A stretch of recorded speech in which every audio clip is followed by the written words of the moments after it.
Today we're going to be talking about the heart. By the end of this, you should know the different parts of the heart as well as how blood flows through the heart. Let's take a look first. The function of the heart is to pump blood. Oh, this video is unavailable. Excellent. So the heart pumps blood. It is a muscle. Its whole job is to move the blood throughout your body. If you didn't have your heart, your blood would not be able to move. It wouldn't have any force to it. We're going to be using a diagram for this lesson. If you were in class, you got this diagram. If you weren't in class, you can grab this diagram from me tomorrow, or you can print it out. Either way works. So the first thing you'll notice when you look at this diagram, what I would like you to do is go ahead and write right and left. And notice that right is actually on the left side and left is on the right side. They're opposites. And the reason is because we name the parts of the heart, the right and the left side, based on the person. So imagine somebody laying down here. If they were laying down, this would be their right side. Okay? So if that confused you, just remember right and left are opposite. Around the heart, in order to help it pump efficiently, is a sac. You can see them cutting away this sac. Lots of our organs are covered in sacs, and the reason they're covered in sacs is to prevent friction. If the heart's pumping and moving, we want it to be able to slide easily in its cavity. So the pericardium is the sac that surrounds the heart, and it provides lubrication so that there's not a lot of friction or rubbing. If you go on to take anatomy, you'll learn that this is like filled with fluid and there's some different layers to it. So before we get back to our diagram, we are just going to talk briefly about the different parts. So there are 4 chambers in total, 4 chambers in our heart. If you study other animals, you'll learn that there are some animals that have 3 chambers in their heart. So just because we have 4 chambers doesn't mean that all animals with a heart have 4 chambers. But humans have 4. They have 2 atria. Now, atria is plural.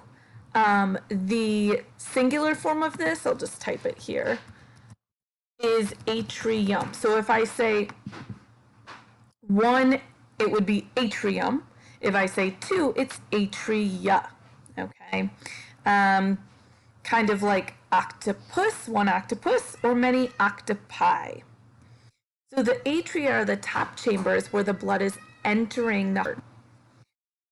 So the blood can enter the heart from 2 different places. We'll talk about these, but it can enter it basically from the lungs, or it can enter from the vena cava, the veins, bringing the blood back to the heart.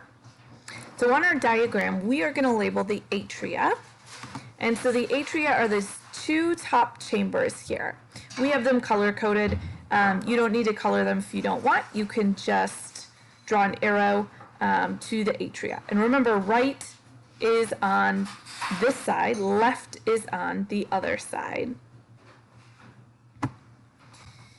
We also have 2 ventricles. These are the bottom 2 chambers, and this is where blood leaves the heart. And blood goes to 2 different places. It's either going to the lungs or it's going to be delivered to the rest of the body. So these ventricles are actually doing the pumping of the blood to places that are really far away. The atria, we're going to find out, only have to pump the blood down to the ventricles, but the ventricles are going to be pumping it either to the rest of the body or to the lungs. And so they need to have really thick, strong walls. Because remember, the heart is a muscle. So the thicker and stronger it is, the more it's going to be able to push that blood to where it needs to go in the body. So strong, thick walls to pump blood to the rest of the body. Feel free to pause if you need more time to write that. So we have our 2 ventricles here. You'll notice they're bigger. And if we look at the walls, they're a lot thicker. right? And that's because they're more muscular, they need to pump blood. So again, you can either label these, or if you want to color code, go ahead and color code. The atria up top have really thin walls. In the middle, we have what's called the septum. This divides the heart in half, the left side from the right side. So again, you can either color code or you can just draw an arrow and label septum. So vena cava. So we're going to talk about, well, where does the blood go? Where does it come from? Where does it go? So the first thing, we talked about the superior vena cava and the inferior vena cava, right? If it's below the heart, it's inferior. Above the heart, superior. This is the big vein that's going to bring the deoxygenated blood back to the heart. So it's going to bring it here. The blood's going to go into the right atrium, into the right ventricle, and then it's going to come out right here. All right, so vena cava, it's going to bring it to the right atrium and right ventricle. Now, there are valves here. We call these atrioventricular valves, or AV valves. You can remember this because it separates the atria, see the word atria, and the ventricles.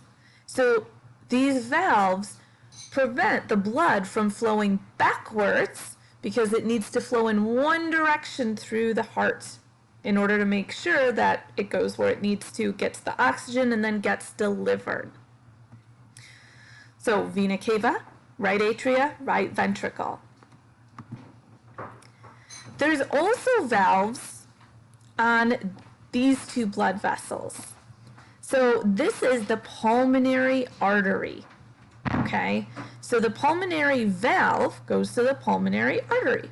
Again, valves just prevent things from flowing backwards. So the pulmonary artery, so we're bringing our blood now to the lungs. Remember, it doesn't have oxygen. Right atrium, right ventricle, now pulmonary artery. This is the only artery in the body that has deoxygenated blood. Remember, arteries by definition go away from the heart. So the pulmonary artery goes away from the heart, it's going to the lungs. And because it hasn't gotten oxygen yet, hasn't gone past the lungs, it is oxygen poor, not oxygen rich. If it helps, what you could do is you could draw two ovals or write the words lung on either side. So we have two lungs, and the pulmonary artery branches into two to bring the blood to the lungs. And we know that this artery is going to branch off into tiny little capillaries, and that's where they're going to pick up that oxygen. Once it's picked up the oxygen at the lungs here, it's going to come back to the heart. Reason it needs to come back to the heart is because the heart has to pump it to be able for the blood to go to the rest of the body. So the lungs aren't a muscle, and so the lungs can't pump the blood. So it's got to go back to the heart so the heart can squeeze it and make it go to the rest of the body. So it's going to come back to the lungs using the pulmonary veins. Remember, veins go towards the heart. This is the only vein in the body that carries oxygen-rich blood. And the reason it's oxygen-rich is because it just came from the lungs where it was picking up oxygen. So oxygen-rich blood. And it's going to bring it back to the atria. Remember, whenever blood's coming into the heart, it's going to enter in the atria. Here, it came from a vein from the rest of the body. Here it's coming from the pulmonary vein. So it's entering in the left side of the heart. After that, it's going to go into the left ventricle. And then it's going to be pumped to the aorta, the rest of the body, through the aorta, which is the big artery. And we have a valve here called the aortic valve.